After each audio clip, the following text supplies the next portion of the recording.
There's a quiet ache that follows certain people wherever they go. They move through life surrounded by noise, yet untouched by connection. They know faces, they exchange words, they exist among others, but somehow they're alone. It's not always by choice.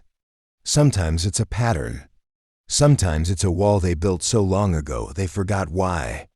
And sometimes it's simply who they've become, a reflection of traits that push people away, even when they crave closeness the most. This isn't about blame. It's about understanding. Because loneliness often hides in the spaces where personality meets protection, where behavior becomes a defense against pain. The truth is, many who struggle to keep friends share certain patterns, not because they're unlovable, but because they've learned to survive in ways that make love difficult. Some people never truly let others in. They talk, they laugh, they appear open, but always at arm's length. They've built invisible walls so thick that even kindness bounces off. This guarded nature often comes from early wounds.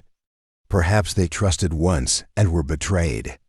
Perhaps they grew up in homes where emotions were unsafe, where vulnerability was punished or ignored. So they learned that intimacy equals danger. They became masters of composure, experts in control, builders of emotional fortresses. When you meet someone like this, you feel the distance. They don't share much of themselves. They keep everything under control, always careful not to expose what's real. Psychology calls this avoidant attachment, a way of staying safe by staying separate. They convince themselves they don't need anyone, but deep inside, they long for what they fear most: closeness. The paradox is painful. The more they protect themselves from being hurt, the more isolated they become. Friendship requires emotional risk, and without risk, connection cannot breathe. If you recognize this in yourself, ask, what would happen if I trusted just a little? Because every wall we build to keep out pain also keeps out love. Others struggle for a different reason. They live inside their minds. They analyze every word, every silence, every gesture, until connection becomes an equation they can't solve. Someone doesn't text back, and they assume the worst. A friend cancels plans, and they take it personally. Every neutral moment becomes a sign of rejection. Overthinkers mean well. They're sensitive, introspective, intelligent, but they interpret the world through fear instead of reality. Their minds crave certainty, yet friendship is never certain. So they test people in silence. They withdraw to see who will follow. They stop talking to see who will notice. And when no one reads their invisible tests, they feel unseen, confirming the very fear that created the test. Overthinking often roots in anxious attachment, a pattern formed when affection in childhood was unpredictable. When love was inconsistent, they learned to scan for danger, even in calm. Friendships collapse under that pressure, because no one can pass an exam they never knew they were taking. If this sounds familiar, remind yourself, not every silence is rejection. Not every distance is disinterest. Sometimes people are simply living their lives. Friendship grows in relaxed spaces, not under emotional surveillance. Then there are those whose friendships fade, because their ego won't allow emotional equality. To them, connection feels like competition. They must be admired or pitied, never equal. They judge easily, compare constantly, and deep down they believe no one is quite good enough for them, or that they themselves are not good enough for anyone. Ego wears two masks: arrogance and insecurity. The arrogant version dismisses others, seeing flaws but not humanity, mocking emotion as weakness, forgetting that vulnerability is the bridge to intimacy. The insecure version idolizes people, then withdraws in shame, convinced they'll be rejected. Both are driven by the same voice whispering, "You are separate. You must protect your image."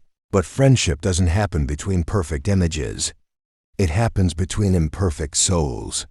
Jung said, "Until you make the unconscious conscious, it will direct your life and you will call it fate."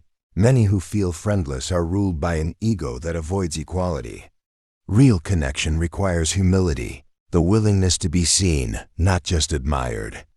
Ask yourself, do I want to be understood, or do I want to be impressive? Because the two rarely coexist.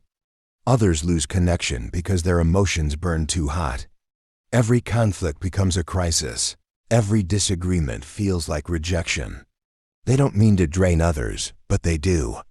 Their intensity exhausts those around them, and eventually, people quietly pull away. This pattern often forms when no one taught them emotional regulation. They grew up unseen, unheard, unsoothed. So as adults, they depend on friends to calm their storms. Friendship becomes therapy, and that's a heavy load to carry. They don't realize they're teaching others to retreat. When every conversation feels like a rescue mission, friends stop showing up. Healing begins with self-regulation, learning to sit with your feelings instead of projecting them outward. Because people are drawn to calm energy. They open to those who can listen, not only those who need to be saved. Friendship isn't about fixing or being fixed.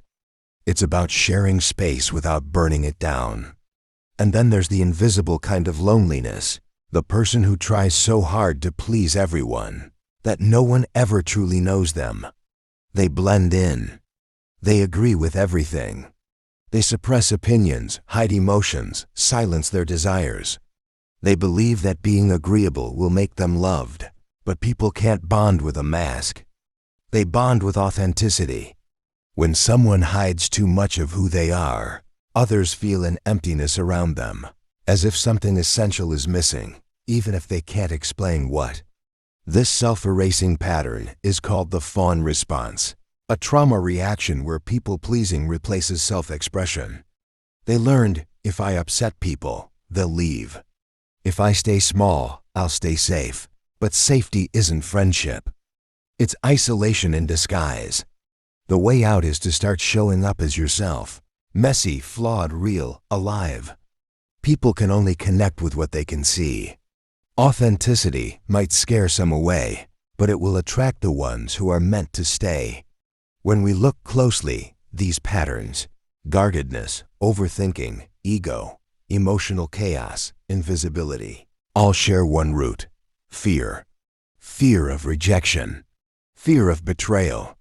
Fear of unworthiness. Fear of being seen. But loneliness isn't a curse. It's a mirror. It reflects where we've been protecting instead of expressing. The path to friendship doesn't begin with finding people. It begins with finding peace inside yourself. When you soften your guard, people feel safe around you. When you stop analyzing, you become easier to love. When you humble the ego, others trust you. When you master your emotions, people relax near you. And when you reveal your true self, connection becomes effortless. You don't attract friends by needing them. You attract them by being whole. So perhaps the real question isn't, why don't I have friends? But, what part of me have I been hiding from friendship? Because the moment you meet yourself with honesty, the right people will finally recognize you, not as a stranger, but as someone they've been waiting to find.